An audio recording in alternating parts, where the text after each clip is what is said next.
Good morning, everybody. Here we are back for NFR Hangover Round 6. Listen, I saw Tony talking yesterday about not knowing what day it is. He just knows what round it is.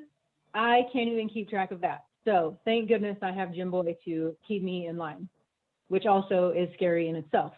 Heidi Foy with Bullfrog Creatives. This morning we have, of course, the lovely Jim Boy Hash and Matt Reeves, who, y'all, if you're not paying attention, Matt is in the steer wrestling, and I don't know. I mean, how's your week going? It's kind of up and down. No, it's it pretty well sucks. It's not even really that up and down. No sugarcoating this one. No, it's been hard. I mean, I've made good runs and I've got by not very good ones, and that's kind of where it is right now. Yeah. I think there's a few people that are in that boat this week. It's been a little bit different. Have you guys had to make some adjustments? Yeah, I mean, my horse slipped the first time, and my hazer was just, I don't know. Horse moved. He was late. I got off. I got on Kurt's horse. I'm pumped I could get on, and that really has worked. I think I'm maybe riding a little too hard. I'm getting him a little tighter than I need him to be, and so I need to get a little more room right now. But it'll be okay, and we'll just go from there. I need to ride with a little more distance and give myself more room, maybe. Yeah. It's been a strange year. I know Jim Boy probably has all the questions, but I'm going to kind of fluff it up a little bit here in the beginning.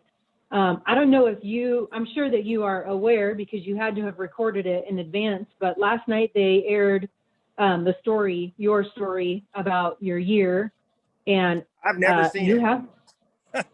It was very good. It was very moving. It's been a tough year. It's just like you said, it's been a good year and a bad year. So I want to talk about this first, and then we'll talk about the good stuff. So for those of you that did not see the Cowboy Channel broadcast last night, Matt had lost one of his horses this year it seemed like a very strange, in a strange way, kind of unknown and very unexpected. But for any of you that have followed Bullfrog Creatives, that's kind of my story as well, and what pretty much ended my rodeo career with losing my horse. So it spoke to me very deeply. So my condolences to you and your family for that. It was a bad day. It was. Yeah. I wasn't sure if my child was dead or what was going on when my wife called in hysteria. I was actually plowing at the time to put some Sudan in, and we'd practiced 2 days before that. She was as good as ever. And I mean, luckily she didn't suffer. She didn't have anything else. She just fell over dead, and you just don't have that every day. We probably will never put a good horse in that pasture again. Some freak things have happened. It's just, I mean, out in the middle of the pasture, just in the middle of the pasture. But one of those things, the highs have been extremely high. I mean, I've won rodeos I'd never won, from Angelo, and I'd won the American before, but won it again. And the lows have been really, really low, from getting hurt when a horse flipped over and it still causes some problems, to her dying and everything else. And it is what it is, but I still have a chance, and I still have my shot. I just have to keep swinging hard and go from there. I mean, it's like baseball nowadays. I'm going to have to swing for the fences and not worry about the strikeouts, I guess. That's right. Well, it speaks volumes to your character for sure. I mean, those types of things are not easy to bounce back from or keep moving on from. So kudos to you. Thanks. I'll just say this. It's always the good ones. You know, it's never the crappy ones. You know, I had a bucking horse here a few years ago that I raised, and we bucked him in the fall there, a colt that I just kind of thought he might be all right. And man, he had an outstanding trip under a rig. And I thought, well, we're going to turn him out, and I'll bring him back in the spring, in January, February there, when we have our bronc clinic. I'll get another video on him, and then I'll promote him. And when we turned him out at Tom Miller's place, I went out there to put some protein tubs out one day, and there he was, you know.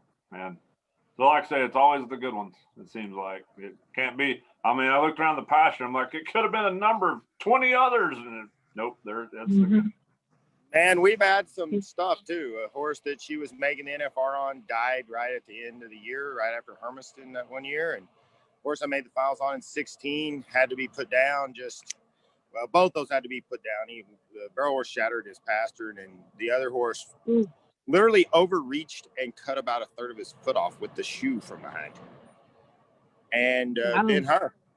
And it's just weird. Like all of them freak things, all of them nothing. Just sometimes stuff happens.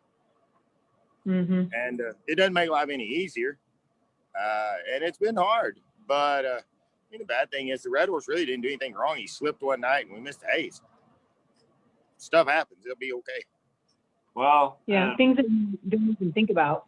I tell people, the steer wrestling numbers and rodeo and high school rodeo, I can tell you, aren't far behind our lack of numbers in the bareback and saddle bronc riding. And I just keep telling these kids around here, if it was easy, more people would be entering it, So as far as your competition there, what you've been accomplishing, I mean, it's, it's an honor to be there. I mean, it's something that I tell people, I think I was good enough to make it if I'd have tried, but I didn't try. And so not only the ability to make it just technique wise, but the mental game and the traveling, the commitment that you guys put into being gone. That's amazing right there. It's because even for me, there was enough good open rodeos around our area, and I got a job right out of college. I watched my dad break his back for years, and I didn't want to be that way. I wanted to enjoy rodeo, but I wanted a job. I wanted a steady paycheck, I guess. And so the just like I say, the commitment to stay gone, that's almost worth more than being technically correct. And I tell you what, I mean, Jim Boy's from right where I'm from, kind of. So sorry. I'm going to go watch the breakaway, and the trash truck decided to come by and honk at everyone as he came down the tunnel. I'm not sure why he needed to honk at me, but evidently it'll be all right. Maybe he thought I needed to throw some in. I've had some trash go on, but no, I'm from the Van there too, and it's one of those things. I mean, my dad roped and stuff, but like nobody rodeoed. I didn't really know anything about it. And I'll be honest. I mean, people ask you, well, what do you have to have besides ability? Well, you have to have tenacity, and you just have to never give up. And I mean, there's a lot of times that this isn't fun. I mean, it's just not some days. And I'm kind of done, and I'm tired, and I don't like driving anymore. I love rodeo and I love bulldogging, but I don't want to drive around anymore. I don't mind riding around in the pickup even as much, but I don't like driving. So I rodeo with young people that want to drive and want to go and want to do. And hey, if you'll rodeo with 20 some odd year olds when you're 40, it's not that bad. There's sometimes you scratch your head like, what in the world are they doing? But I mean, it's not all that bad. That keeps you young, I think. But you have to want to go. I mean, I can imagine hauling Edler around. For those y'all out there that don't know Jacob Edler, just what little I was around him at the college rodeos when he came to this region, it's entertaining. Yeah, it's I mean, for everybody that knows it, it's not me. There's a difference there, and I've rodeoed with a lot of people like that. Cody Jang's kind of my guy, and we go do everything, and we do our stuff together, and it's a lot of fun. But I mean, and it just kind of works. He's quite a bit younger as well. Went to Snyder, but he got to coming over. That lack of people, I mean, if you talk to Edler, it's probably from a bulldogging school I had. Sorry about that. I had a call. A bulldogging school I had, he said it was the most dysfunctional learning experience he ever saw people have. And you had Hunter Cure and I teaching it. It was, we helped some kids and we taught some kids they wanted to team rope.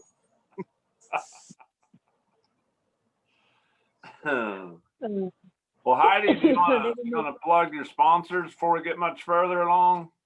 Yeah. Hey, thanks for the reminder. I get so excited about talking to these great people that you're bringing on that I just lose my brain. So first I want to give a shout out to Garden City Community College. Jim Boy, oh, look at you sporting the logos. What does that say? Bronc Buster Rodeo. We're the Bronc Bronc Buster Rodeo. Okay, You know, we don't have an Oh. official junior college of the National Finals Rodeo. You can come on and get on in on that next time. Yeah, they cut my budget this year. We'll see. First, we have to give a shout out to Double Rafter Livestock, who has bucking horses and goats. If y'all are looking for goats or the other, we want to give Jim Boy a shout out. And then, of course, we want to give Cinch Jeans a shout out for hanging in there. I love that you're always sporting this. Hey, we got a new sponsor too. Oh yeah. This, huh? From my. I said, oh yeah. Yeah, it's a Double Rafter COVID vaccine. Side effects may include coughing, shortness of breath, fever, and other COVID symptoms.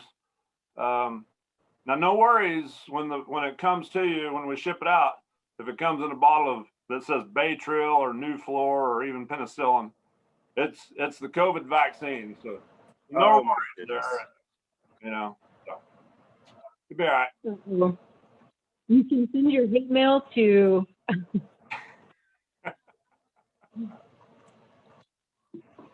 Oh, funny. All right. So do you want to just have a session like we did yesterday with Emily, or do you want to run through the events? What's on your plan today, Jim? Whatever, I like, I want to get Matt on here to kind of get his perspective on things and anything that he might want to discuss and whatnot. I don't know, I guess one thing, Heidi had a question yesterday, and I noticed last night when Tandy gave the injury report, they had Jules' knee. They talked about Jacob's shoulder. Bridger has a knee problem. Heidi's wanting to know why they didn't list your teeth missing. Well, I think the teeth have been gone long enough now. Everybody just gave up that they weren't coming back. It's just one of those things. I did put them in this morning, so we're good to go there. I put my teeth in. So it was so funny because I literally just saw you comment somewhere that you do not do interviews without them. And then, was it that night, around 5? Yeah, I don't take them down there with me. It's kind of, I don't have a very good case for them. And so I don't take them down there. So I put them on for the stage and for everything else. But I don't take them to the rodeo. And it's just a flipper. I don't have the real teeth that are implants yet. So I have to do those. But yeah, it's always good. But hey, if I could do 4 more interviews if I could do 3 or 4 more interviews the next few days, if I could do 4 more, I wouldn't care if I had my teeth in or not. I hear you. Yeah. Some people probably don't know. Go ahead, Heidi. I was gonna say that's a real big process to get those implants. My husband knocked his tooth out, and it took a year.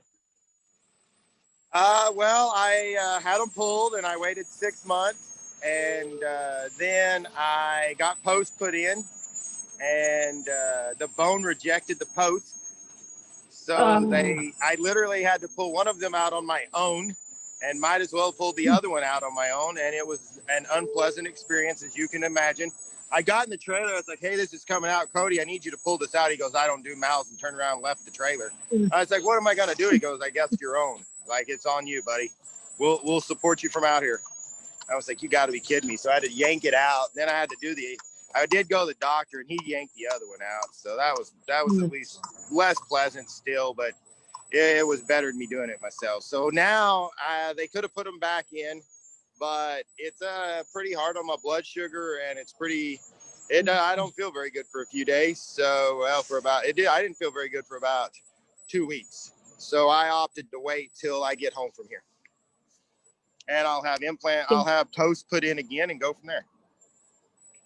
And I don't know, he mentioned his blood sugar there. I don't know if you know, and a lot of people out there may not know that Matt has an issue that is, you kind of got to watch. You got to take care of it. And so I commend him for his tenacity to battle through that issue. I don't know if you want to touch on that a little bit, Matt. Yeah, I mean, I'm diabetic, and I have been since since November of 95. So I guess I'd have been 17. And it's been a long time, but it's just an issue. It's not a sentence. It's just an issue. Anybody that's out there has to understand that. you have to do that. So it's one of those things. It can't be a sentence. It just has to be an issue. Mm-hmm. I actually talk to kids in groups and different things more so now than others. And it's kind of like I tell them, if there's anybody watching or you have your kid, there's a difference in a goal and a fantasy. Everybody wants to own a unicorn. You're never going to. So why don't you decide to own something else and have a goal? A goal is a dream with a plan. And you got to put a plan with it. So get you an idea and decide how you're going to do it, and don't back off. So. Well, I appreciate you talking about that. You know, I had an opportunity to visit with Luke earlier this year, and I believe he's also diabetic. Yep. And so Luke talks a lot about reaching out to kids and talking to kids about it too. I mean, I think that's so important, and you know, reaching back out and telling your story that, like, hey, y'all, you can still do stuff. So yeah, I feel cool. like I'm a little more stealth than him still. I mean, I think I've done better on that, but I mean, that's just me. So tell us, are you staying in a hotel? Are you staying in your trailer? What's your comment? Man, no, it's actually terrible. I'm not even going to lie. This isn't very much fun. I stay in my trailer, which isn't terrible. I don't mind that part at all. I have my horses at a little place. Oh, Jim Boy probably knows Brent Arnold. It's a place he used to take us to, and we'd keep our horses in Grand Prairie. It's about 7 miles from the parking lot, and I just stay right there with them. The problem is I did have lunch with my family yesterday, and until the buckle presentation the night before, I had not seen my children, up close, or anyone else, since I dropped them off at school Monday morning before it started.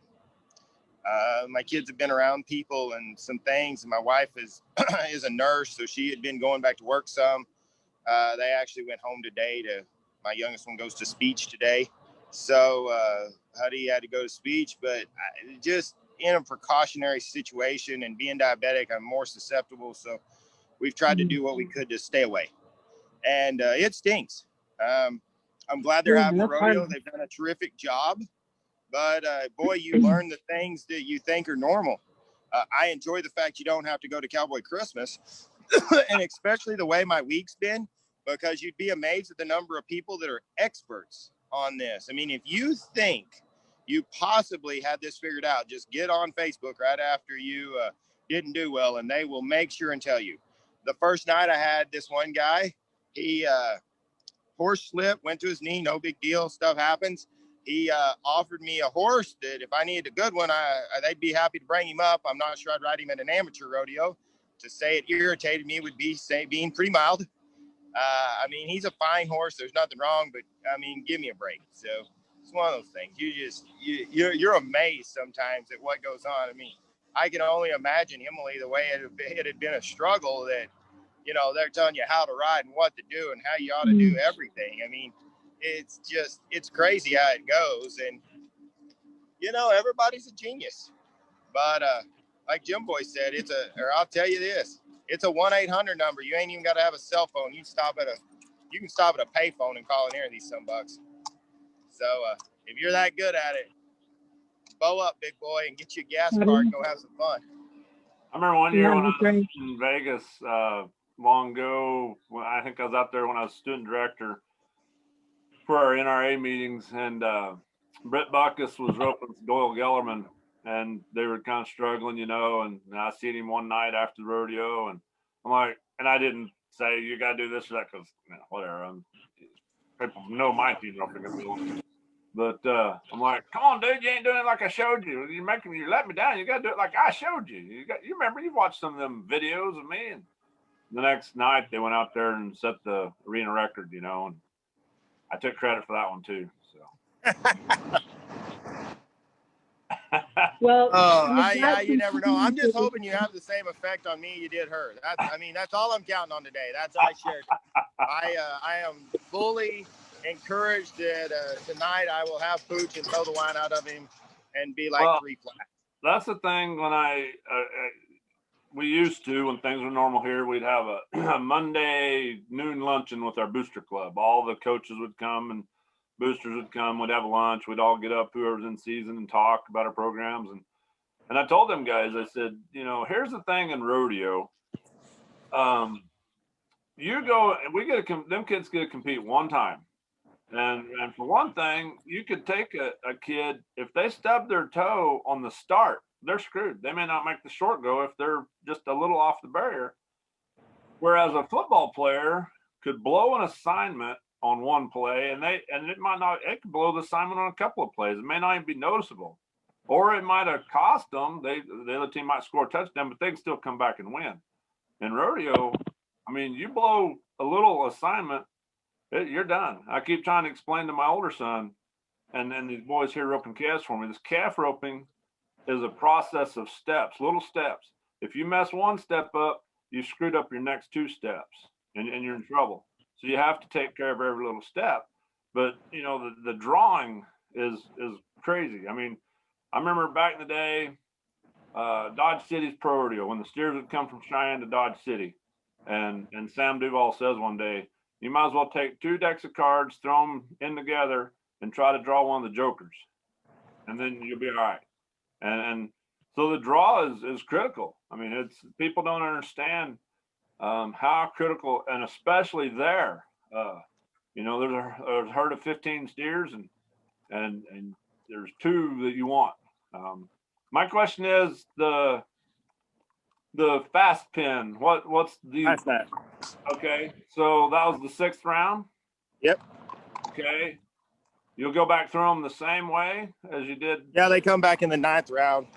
Okay, so what are you going to use in the 10th round?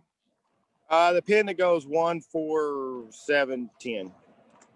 So just they get picked beforehand. So you can't use the best pin 2 nights we in a set row? them. Well, we set them beforehand, and I mean, I'll be honest. Like when we went through them, I thought all 3 pins were good. That pin we ran last night, I don't know, and other people have said so too. When we got done, I would have said they might have been the most uneven. And we get here, and you take the one steer I run last night that he slipped a horn the first time. He wasn't very good, and he kind of dragged him around a while. And I thought I was going to get his head inside my leg, and he got it on it, and he finally got me loaded up, and I didn't get by it very good. I'm not going to tell you I did. I didn't get by it real good. But if you take that singular steer out that's been long twice, you can be 3, I think, on every other steer in there. So, I mean, it worked out. But no, because of production, they don't change the pins anymore. They haven't ever. And a couple years ago, they had that one pin. If Jim Boy remembers, this would have been the first year I was the director. So in 18, I guess, maybe, we had a pin that had like 2 or 3 stoppers and some just, like, it didn't go good. The black it was and white. terrible. Huh? The black and white steer? Yeah, I mean, it was just terrible. And they said, we want to change. So I walked in there and I talked to Sean Davis and told him what I wanted. He goes, well, let me ask you something. I said, what's that? He goes, did y'all pick who got to bring the steers? I said, yes, sir. He goes, did y'all pick which ones of their steers you brought? I said, yes, sir. Did you pick which pin goes first, second, and third? Yes, sir. If you got it wrong in 3 tries, what makes me think you're ever going to get it right on the 4th? Well, I don't have a whole lot of argument for you now. I'd still like to change the pins because I think it's terrible, but I don't really have a way to argue with your point anymore. Like it was a fine point in that at that time. I just kind of had to go on. But no, I mean, and you get into that. I mean, everybody's like, oh my God, if we sorted them cattle, we could do a better job. If we picked them bucking horses, we could do a better job. Well, guess what? We picked them here. We didn't do a very good job. And most of the time you can get through it and we don't do a very good job. We try really hard and we just don't do a very good job. I mean, Matt, can you talk about that? Can you talk about, for those that don't understand, normally when you enter a rodeo, obviously you don't get a pick, you get a draw of whatever stock that committee chooses to have. So talk about how y'all get to pick for the NFR and how that works. Okay, so I mean, like in my event, it's a little different than the other 2 timed events. So the calf roping and the team roping, they pick somebody to provide them. And that person shows up with 100 head of usable animals and they break them in and they rope through the team roping steers. They rope and tie down the calves. They go through that and they find 75 calves, I think it is, that they bring here. And they find 60 team roping steers that they bring here. But us, especially in Vegas, you never want to run a fresh one. You need some runs on them. So we take all the people that bought cattle for the year and they vote. And we narrow them down to 5 and then we narrow them down to 3. And whoever gets the most votes wins from the top 15. The first time I normally take the top 20 And then the last time the top 15 vote, and the 3 contractors that get the most votes win. And then you go through their cattle, and they bring you, like this year they brought about 40 head of steers a piece, and we went through them, and we picked the ones we seem to want through that 40 head. Sometimes they don't do a very good job bringing their 40, but really and truly most of the time they do. So it's one of those things, and that's how we do it. In the rough stock, your event director goes in there and sets and works with the committee, the NFRC, which is the NFR committee, and the other people, and they go through all the videos and the horses and the ones that are eligible, and they pick the ones they want, and then they put them into pins. So we as contestants have a say in it. And so that is a little different. And for all the people that are out there, I could do a better job sorting steers than him. God, I can't believe these kids. Well, these guys that are here don't stink at their job. I mean, they just don't. They can rope, they can bulldog, they can ride horses. It don't matter. As you can tell, we don't always do that good a job either. They're still farm animals, and you still got to work with them. Bulldogging's hard. There's 5 brains, 2 horses, 2 men, and a cow that all have to work together and try to get the same spot at the same time. It's not always easy. So when you say break them in, the top 15, y'all contestants have the opportunity to do that. So you get to watch them early on. Is that right? Yeah. So the calves here, it's been a while. I don't know. They do it, say a month out, I guess, about 5 weeks to a month out. They get started. They time down in the calf roping, and then they break away, and then they rope and time horseback. I don't know how many times. I think 3 or 4 or 5 times. They break them in from dead fresh to get them ready to show up here. And then they break away them through on Monday. They time through, they time through that night as well. And then they time every day before the first 3 perfs. So, I mean, they have an idea if you want to show up. Now, there are people, whether they say, oh, I'm so good, I don't need to show up, or they're just lazy. I can't really say. I'm as a director, I'm getting tired of it. Well, because most of the time, the people that don't show up still want to bitch. And everybody has the ability to show up. And when we picked the last set of Jeff Miller steers, there was Blake Knowles, Stetson Jorgensen, Jacob Edler, and myself, I think, and Jesse Brown was with him, but he was hurt a little bit then, so he didn't get to run any. So the 5 of us were the only ones that showed up. I mean, we moved where it was so that people would be happy with where it was going to be and show up. Everything else, and then they still didn't show up. And they just didn't, I mean, they didn't care. Now they're mad. They're really aggravated about how it's gone, but they didn't show up. But then, yeah. It's kind of like voting. If you don't vote, you don't get to complain. Oh, you do. I promise. If you watch the news, you get to complain no matter what. It's kind of like rodeo here. This job it's been extremely hard this year. Extremely. It's not very much fun most of the time. I have some contractors that don't particularly care for me. I have some of them I don't particularly care for either. We are not having beer, and we're not going to have supper together. It's just one of them things. We have a difference of opinion. And called me last summer. Was it? I can't remember. Maybe it's not this year, but the year before, maybe, when he called me, and the contractor that had Liberal Pro Rodeo just down the road down south here was planning on using steers that Matt wasn't going to approve. And so he calls me, goes, hey, is there any steers up in that area that would be approved that we could use at Liberal?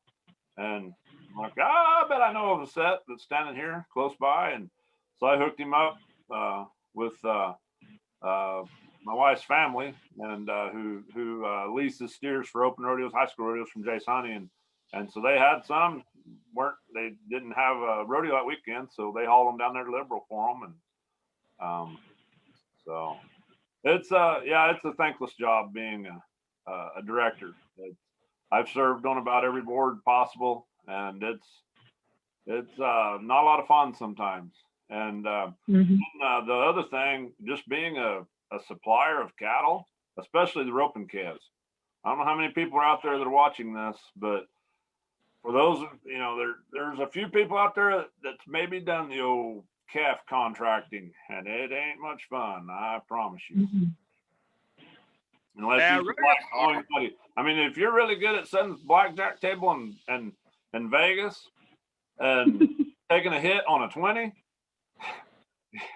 calf contracting would be your game.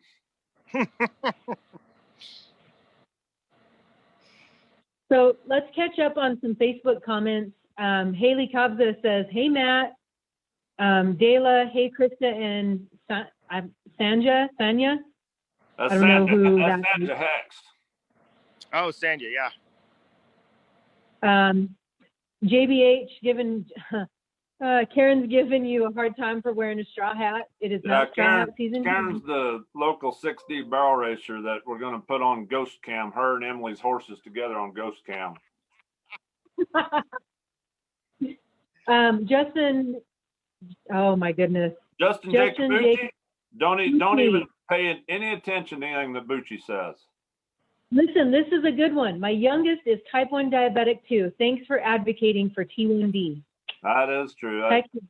I'll give Justin kudos just because he's married to Tanya. She's the awesomest half of that marriage. They both rodeoed for me, that couple there. But Bucci. Somebody else says, great advice, a goal or a fantasy. Haley says 2020 has really brought out the Karens. Everyone's an expert. Let's see. Oh, Greg asks, tell us a few of your most favorite mounts. Most favorite mounts, like horses? Yeah. I don't know. I mean, the best horse I had was the little mare Rattle. I mean, and I've had good horses. Like she's the best horse I've had. The yellow horse would have been second, I guess. I mean, I just won a lot on him. And then, I mean, everybody bangs on the one I got off of, but I have won like $700,000 on him personally myself. So it's kind of hard to say he sucks. I mean, he's won the American in Salt Lake City and helped win Calgary and everything else. So, I mean, it's hard to say he's that bad. But, man, probably the coolest horse that I've rode. I mean, when he was right, it's not really a comparison, was Jesse. I mean, when that horse was right, when he was right and he was scoring, I mean, he was going hard and it was a big step and you got a lot on him. You could speed him up like there was no other. That horse there that I've been riding here, Tyson, he's a really neat horse. He's great in the box. He works well. There's been a lot of good horses. There's a lot of horses I've got along with, but kind of those horses that people know. I mean, I don't know. And I've rode all different sizes of them, but I mean, like, I didn't ride Wick when Wick was young. I rode him when he was older and he was still great, but not when he was like young and you thought you were going to jerk the horns off of him when you hit him and some stuff. But I don't know. I mean, Jesse's when he was right, he's just better. And I never got to ride Willie. So Dela Kate says, being a director is a thankless job, but in everything we need those who care and want the best for others. Jay Domer says, the best horse is the one you can win on. I want to tell you a little bit about horses through my life a little bit. I held one through most of high school and took care of me through most of my college years, and we named him Alf. I got him from Bill Hext. I hauled 2 loads of alfalfa hay to pay for him. That's when I used to haul hay in high school, and Bill got him from a guy just in a trade deal, whatever, and he worked out. And me and Greg Kernick that was on here the other day, we hauled that horse a lot of miles, and a lot of people rode him. A lot of people cussed him, but a lot of people won money on him too. He was pretty neat, but you know, I think the greatest horse I was ever able to swing a leg over was Sam Duvall's horse Diamond, and Diamond didn't really get to go that long. He had an unfortunate accident happen. He was the one that was loading or unloading in a trailer and was plugged in and it electrocuted him, I believe. Died at Reno or whatever, I guess it was, I think is what it said. And well, I also the gray horse of Chad Van Kempen's that had the wreck at Cheyenne. Right. Me and AJ Griffin, we took him to his first few rodeos. Chad had him in the practice pen over here just in Colorado, and I'd watch that horse run by in the practice pen, like, whoa, that dude can run. And so the horse that me and AJ was going to take on the 4th of July run, come up crippled, we ran over there. AJ ran a few on him. I got on him. I ran 1 steer on him, like, good enough for me. And that little gray horse was fun to ride. But no, that Diamond, I think that horse was going to be, he was pretty neat. He was awesome. And then I got one funny story. Bronk Rumford, imagine that. Bronk Rumford had a yellow horse or dun horse back in the day when Rumford Rodeo was doing pretty good and cooking along there. And they had a bunch of dun horses, and Bronk had a dun horse called Deacon that was really, really nice. And so we go up to Topeka's Pro Rodeo one year, and we're planning on riding Deacon. And so we find Bronk, and we're like, hey, we need to saddle. Do anything? He goes, yeah, they're out there in the stall barn. Just go out there and get them. And he's over in the Coliseum, helping get ready for the rodeo. He's like, just go there. So we go over there, and there's the Hazen horse was named Stick, and then there's Deacon, and they're in the two stalls side by side. We stand there for 10 minutes trying to figure out which one's which. Like, they sure look a lot alike. And so we saddle them, put the bulldogging saddle on the one we think is Deacon. We ride into the building. I mean, we have to warm up out in the expo building, and then we come into the, arena. And, we're fixing to go down there to bulldog. And Bronk walks up to us, and we're like, hey, did we get them right? We got the right saddle. And he goes, oh, yeah. And to this day, I don't know if he is telling us the truth or not, because Stick had bulldogged. He'd been bulldogging horses well, and with Bronk's horses, if they're going to be around there, you better be able to do whatever you need to do on any of them. And like I say, the horse worked great, both of them, Hazen horse and bulldogging horse. But to this day, I still kind of wonder if we were really bulldogging on Deacon that night or if we was bulldogging on Stick.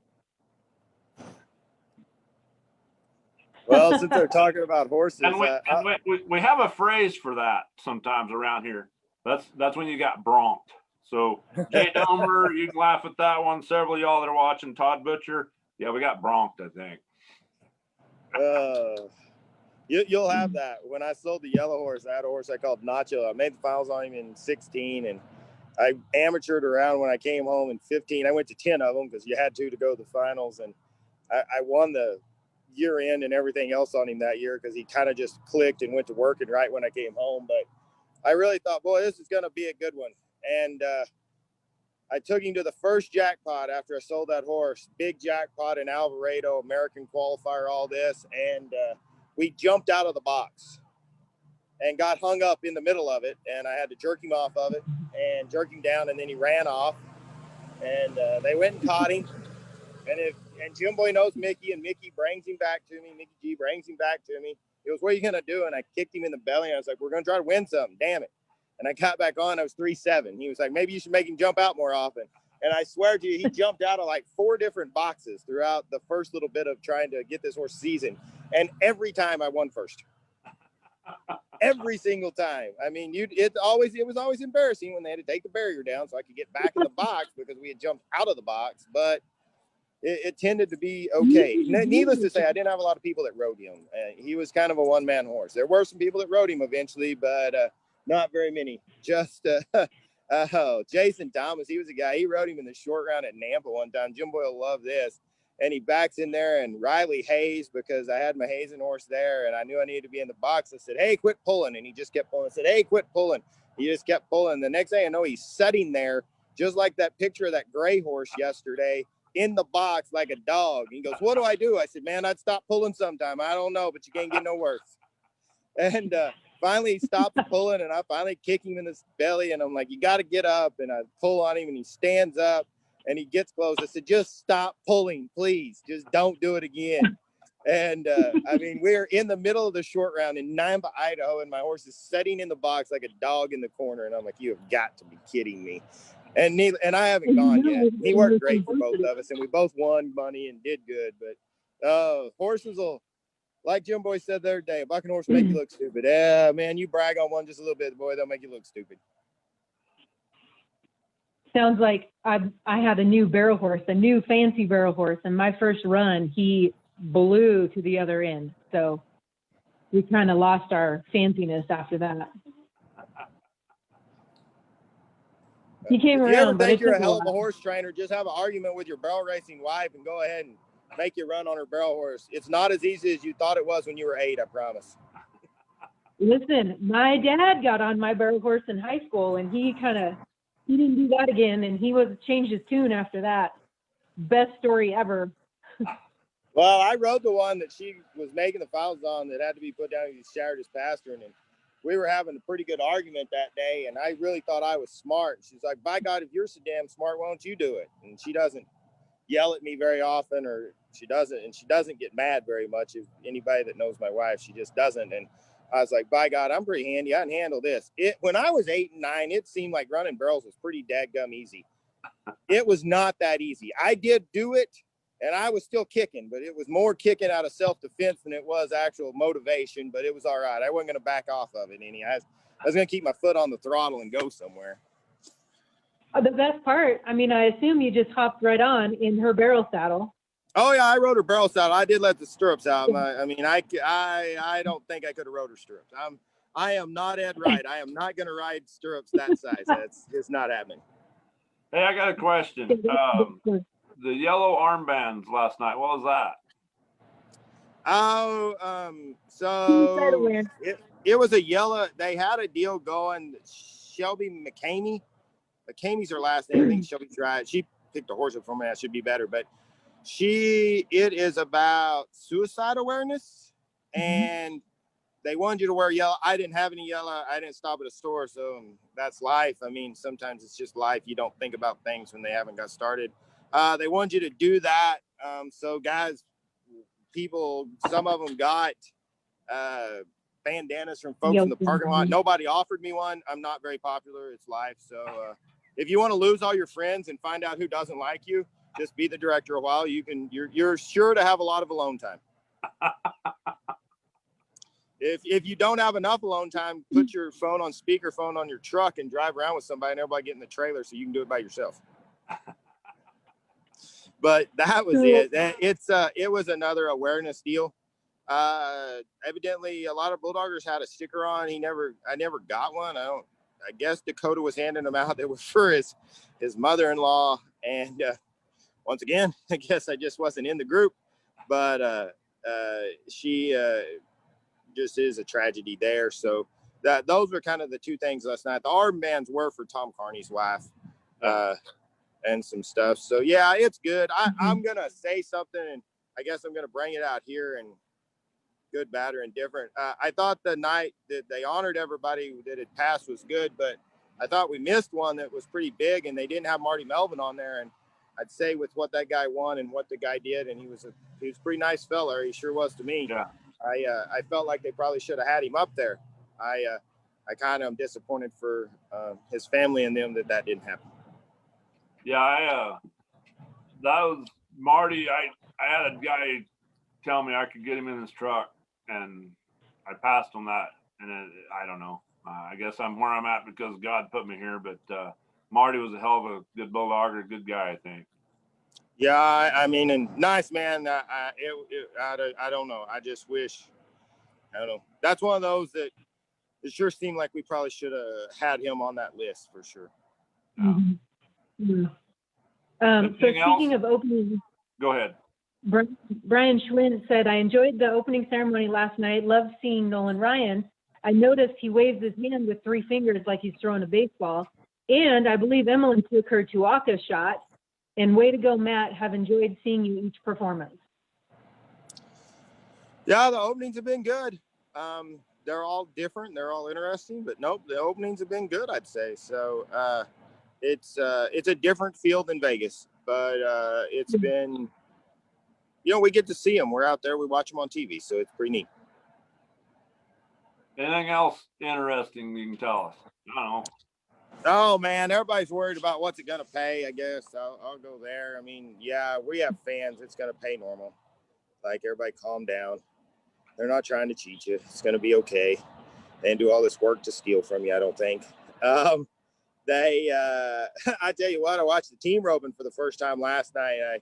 Edler got off, so we didn't have to take the Hazen horses out. So I watched the team roping, and when they were setting the arena up, I was like, man, that wall at an angle like that, I think it's going to get in the way. Oh, they're going to run them out in the middle of the arena. That wall will never be in the way.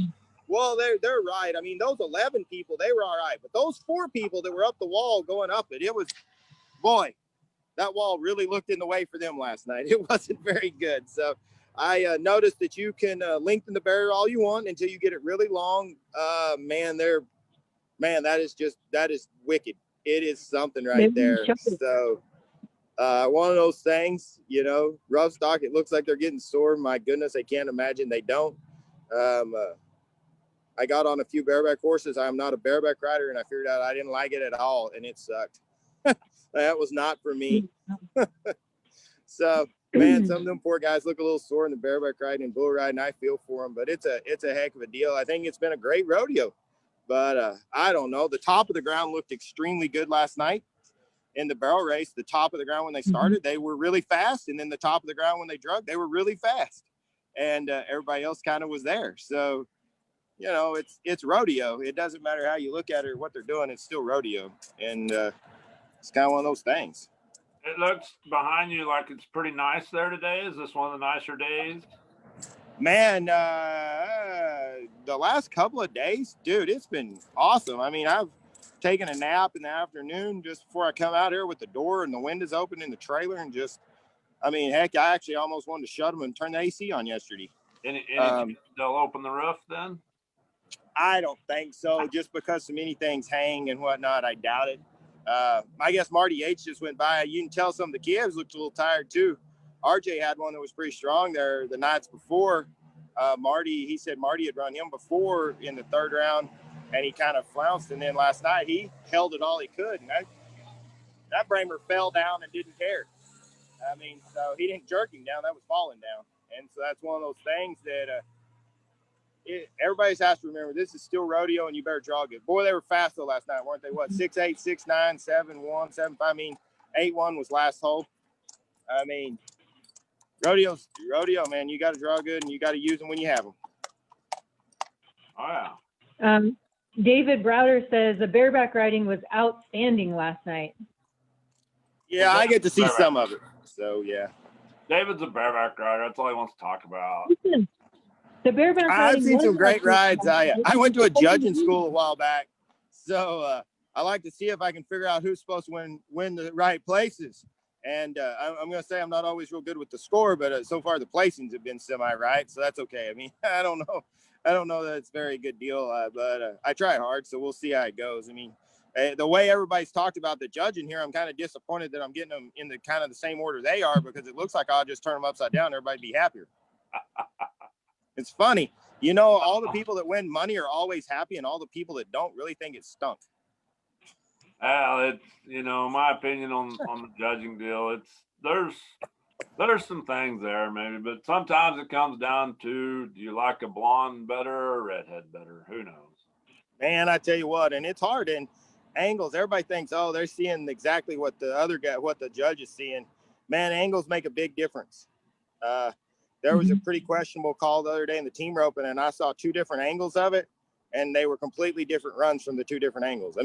What the call was a complete difference, because the one, it made it look, it was a complete, you would change your mind with the two different angles. So just because the angle you have at home, that's not the angle if the horse is coming right at the judge or going straight away from the judge, or the bull's trying to hook him or something else. But just depending on where he is compared to where you are, you have one up by the chutes on each side, and then one on down the arena on each side. So sometimes you just don't get to see the same look. So I do want to give a shout out to Cole Reiner. I've been watching him pretty closely. He went to college here at Casper College, and then is just, from right up the road. So way to go, Cole. I should have found a rodeo school to go to. That's what I should have done different. I'd get more shout outs. I'll start giving you shout outs, Matt. You'll get a shout out tonight when you go win the round. I'm not going to predict the time. I don't care what the time is, as long as you come out on top. But you'll be all right tonight. This will be the new trend. Heidi, I don't have tomorrow's guest lined up yet, so we might just kind of wait and see how it goes after the steer wrestle night. No kidding. I throw the wine out of one and win first tonight. Y'all are gonna have you're gonna have 117 people that are like, dude, I'm getting on there. Who's this guy? what are these guys doing? We need to do this. I did watch last night. I thought, well, I'll Google Emily Miller just to see. And so her little deal, the Gauge podcast is one of her sponsors. And when she mentioned being on our show, that boy kind of like, so I'll have to get a hold of Tom and see if Emily got a little whiplash on that or whatever. I don't know if in her contract there was some small print said she can't be on any other. But she goes, oh, it's just a little Facebook thingy. Yeah, I don't think W&W Livestock Systems or Bradley 3 Bulls. I don't think either one of them are going to care that it's on a podcast. They're pumped that I got them out there. See, they're just excited to be here.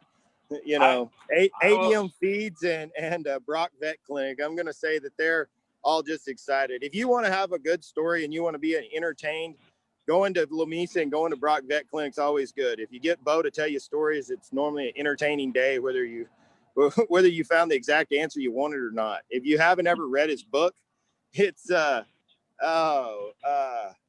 something in the middle of nowhere. It's got this bird that he draws on the cover of it. I just went blank.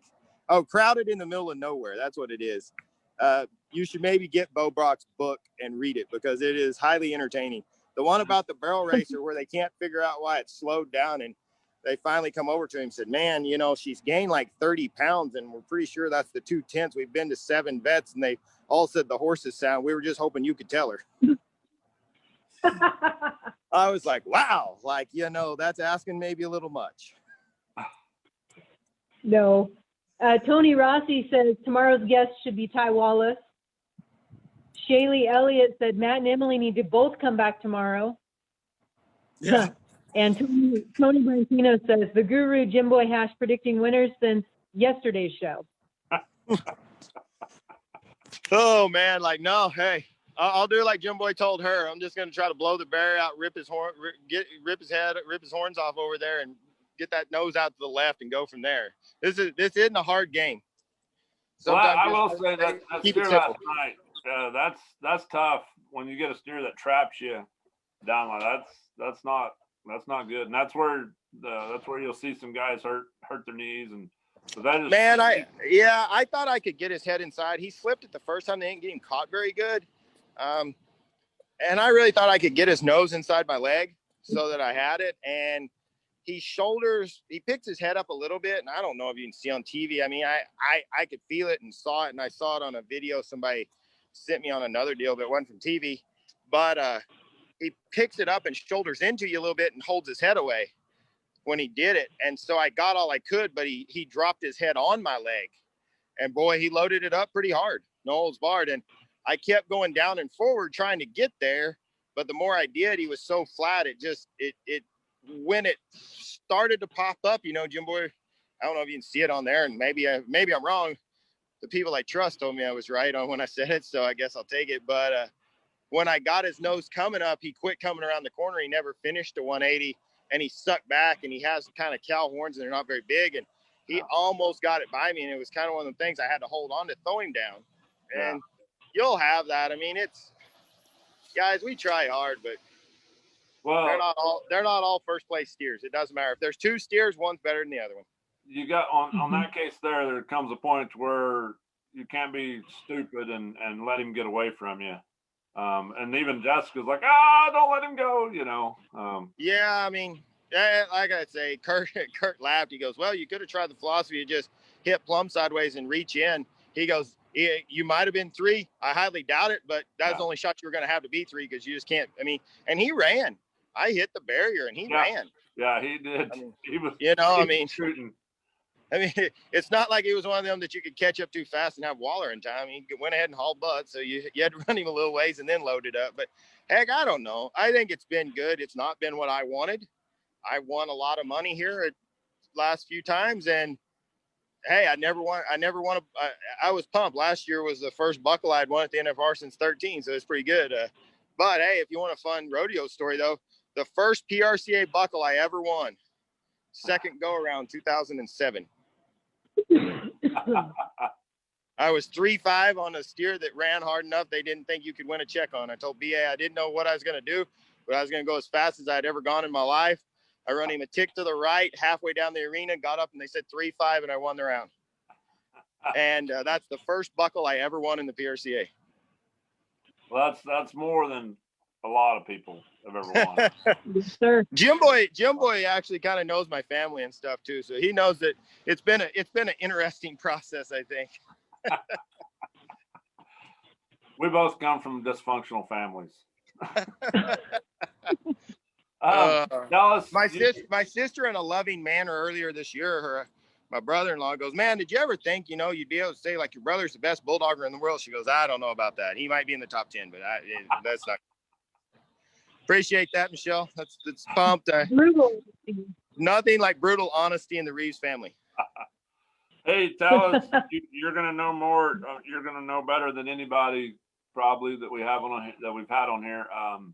The contract, where are we at? How much is left? There's 4 years left. As far as I know, they have not upped it. I am supposed to go to the e-board, I guess, maybe in January. It's not a secret anymore, so I don't think it matters. I said that. Man, I think we ought to just play it out the way it is, and let's see.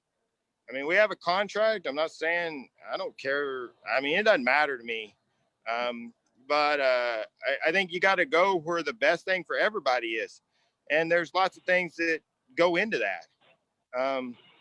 You want sustained excellence. Sometimes a great living for 40 years beats a little better living for 10.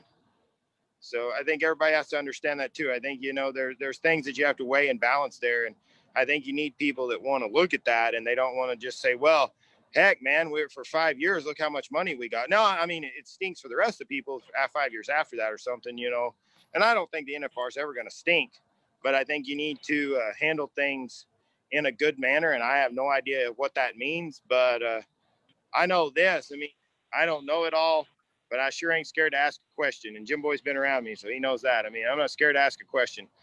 I don't think questions are a sign of ignorance. I think questions are a sign of enough intelligence to want to know.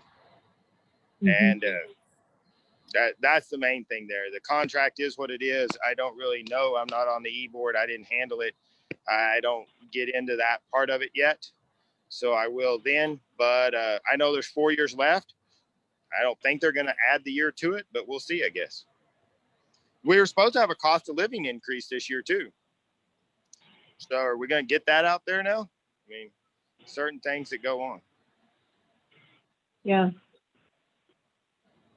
All right.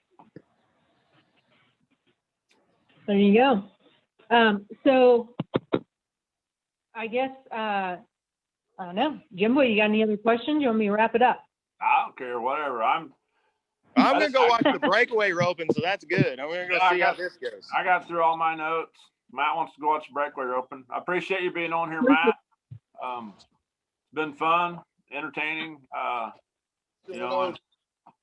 like I told you the other day, I said on here the other day, here's Bill. Oh no. Get your mask on. Here we go. Get your mask. All right. Good luck tonight. Have fun. We'll get them. All right. Thank you. We'll be tuned. Thanks for radio. There we go.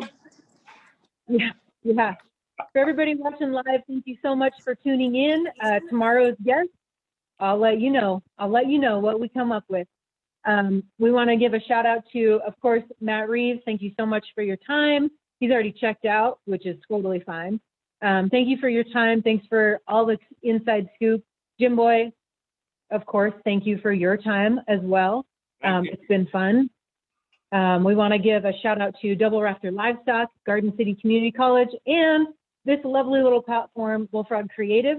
If y'all are have any ideas on who we should reach out to, we got some good suggestions in here. Ty Wallace. We do have some special guests coming on Saturday morning. It's going to be real entertaining. I think everybody's going to be fighting to get a word in edgewise because we've got some talkers coming on. So tune in, and everybody that's rewatching, post your comments or your questions, and we'll try to get those answered. Let's see. I think that's about it. Jim Boy, we'll catch you in the morning, okay? Sounds good. Look forward to it. All right. I'll wear a Perfect. felt hat tomorrow. Yeah, you're going to get a lot of crap for that, but it's way colder here. Well, I looked forecast 65 and sunny, just like always here in Garden City. So I figured, hell, I'll go with the straw today, but I'll go find a Yeah, felt. you wearing your white cowboy boots today too? Do what? You wearing your white cowboy boots today too? White cowboy boots?